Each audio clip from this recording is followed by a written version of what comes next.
అందరికీ నమస్కారం అండి. ఇవాళ మనకున్నటువంటి ప్రధానమైన టాపిక్ జనసేనకు కేంద్ర ఎన్నికల సంఘం గుర్తింపంట.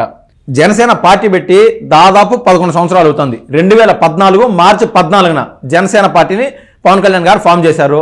అప్పుడున్న పరిస్థితుల రీత్యా టీడీపీకి సపోర్ట్ చేయడం, టీడీపీ అఖండ మెజార్టీతో గెలవడము, తర్వాత టీడీపీ గవర్నమెంట్ ఫామ్ చేయడం, 2014 నుంచి 2019 వరకు టీడీపీ అధికారంలో ఉండడము, తర్వాత కాలంలో జనసేన టీడీపీ డివేట్ అవ్వడము, మళ్ళీ ఒక సైతాన్, ఒక సైకో, ఒక రాక్షసుడు రాజ్యం వెళ్ళడము, అయ్యా పరిస్థితులు ఇది కాదు అని చెప్పి మళ్ళీ జనసేన టీడీపీతో మళ్ళీ పొత్తు పెట్టుకొని అఖండ మెజారిటీతో 21 స్థానాల్లో పోటీ చేసి 21 స్థానాల్లో గెలవడము, 100% స్ట్రైక్ రేట్తో, అదేవిధంగా 2 ఎంపీ స్థానాల్లో పోటీ చేస్తే 2 ఎంపీ స్థానాల్లో గెలవడం, ఇదంతా మన కళ్ళ ముందు ఉన్నదే.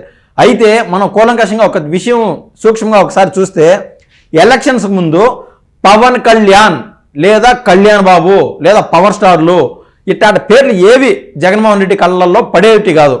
ఆయన పేరు ఉన్నట్లే పవన్ కళ్యాణ్ అనే పేరు కూడా ఏ రోజు ఎత్తుకున్న దాఖలాలు జగన్మోహన్ రెడ్డి దగ్గర లేనే లేవు. దాని అర్థం ఏంటంటే, జగన్మోహన్ రెడ్డి గారు పవన్ కళ్యాణ్ కంటిలో నలుసులాగా చూస్తా ఉన్నాడు. అప్పుడు జనసేన వాళ్ళకి చెప్పలేని ఎమోషన్ రేకెత్తేది. ఏదైతే జగన్మోహన్ రెడ్డి స్వయాన ఆయన గొయ్యి ఆయన తూకునట్టు జగన్మోహన్ రెడ్డి చూపించినటువంటి ఈగోతోనే పవన్ కళ్యాణ్ ఒక స్టార్డంలోకి, మరింత స్టార్డంలోకి వచ్చేసాడు. జగన్మోహన్ రెడ్డి 11 గెలవడము, పవర్ స్టార్ పవన్ కళ్యాణ్ గారు 21 స్థానంలో గెలవడం జరిగింది. అయితే ఆయన పేరుగా ఎత్తుకున్నటువంటి జగన్మోహన్ రెడ్డి ఒక్క సభలో అయితే వైవాహిక జీవితాల గురించి మాట్లాడడం పక్కన పెడితే, ఈయన పార్టీ గురించి కూడా, ఈయన పార్టీని అదొక తోక పార్టీ అని చెప్పడము, అసలు ఆ పార్టీకి అసలు ఎన్నికల సంఘం గుర్తింపే లేదని వికటాటహాసం చేయడం, అంత తక్కువ చేసి మాట్లాడడం, ఇవన్నీ జన సైనికులు, జనసేన పార్టీ అధినేత కూలంకషంగా చూస్తూనే ఉన్నారు.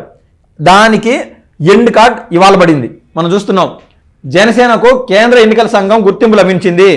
ఆంధ్రప్రదేశ్లో గుర్తింపు పొందిన పార్టీల జాబితాలో జనసేనను చేరుస్తూ నిర్ణయం తీసుకునింది. ఏది? కేంద్ర ఎన్నికల సంఘం. ఆ పార్టీకి గాజు గ్లాసు గుర్తును రిజర్వ్ చేసింది. ఈ మేరకు కేంద్ర ఎన్నికల సంఘం జనసేన పార్టీ అధ్యక్షుడు పవన్ కళ్యాణ్కు లేఖ రాసింది.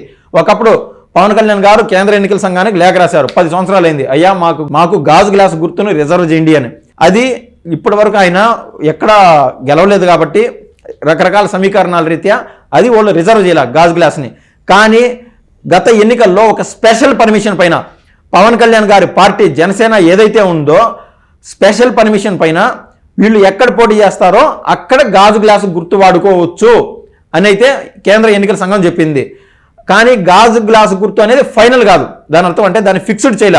స్పెషల్ పర్మిషన్ మీద జనసేన పోటీ చేసే చోట ఈ గాజు గ్లాసు గుర్తుతో పోటీ చేయొచ్చు. అయితే దీన్ని ఆసరాగా తీసుకొని జగన్మోహన్ రెడ్డి ఏం చేసినాడో మచ్చుకు ఒక ఎగ్జాంపుల్ చెప్తా. మచిలీపట్నంలో బాలశౌరి అనే ఆయన జనసేన నుంచి పోటీ చేసినాడు, గెలవడం జరిగింది. ఆయన ఎంపీగా పోటీ చేసినాడు. మచిలీపట్నం నుంచి ఆయన ఎంపీగా పోటీ చేస్తే అక్కడ ఉన్నటువంటి 7-8 నియోజకవర్గాలు అనుకుంటా అండి. ఆ నియోజకవర్గాల్లో జనసేన ఎక్కడ పోటీ చేయలేం. పోటీ చేయనప్పుడు ఏమవుతుందంటే, ఎక్కడైతే పోటీ చేయని చోట గాజు గ్లాస్ గుర్తుని ఇండిపెండెంట్గా వాడుకోవచ్చు బై డిఫాల్ట్గా. ఎంపీగా జనసేన అభ్యర్థి పోటీ చేస్తున్నాడు, కానీ అక్కడ కూటమి అభ్యర్థులుగా సైకిల్ గుర్తులో పోటీల్లో ఉన్నారు.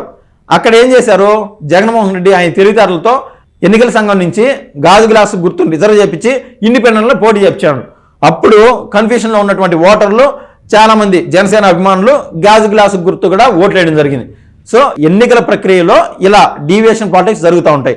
అదేవిధంగా గుడివాడ నియోజకవర్గంలో కూడా ఒక పక్క వెనిగల రాము గారు పోటీ చేస్తూ ఉన్నారు కూటమి పార్టీ నుంచి సైకిల్ గుర్తుతో.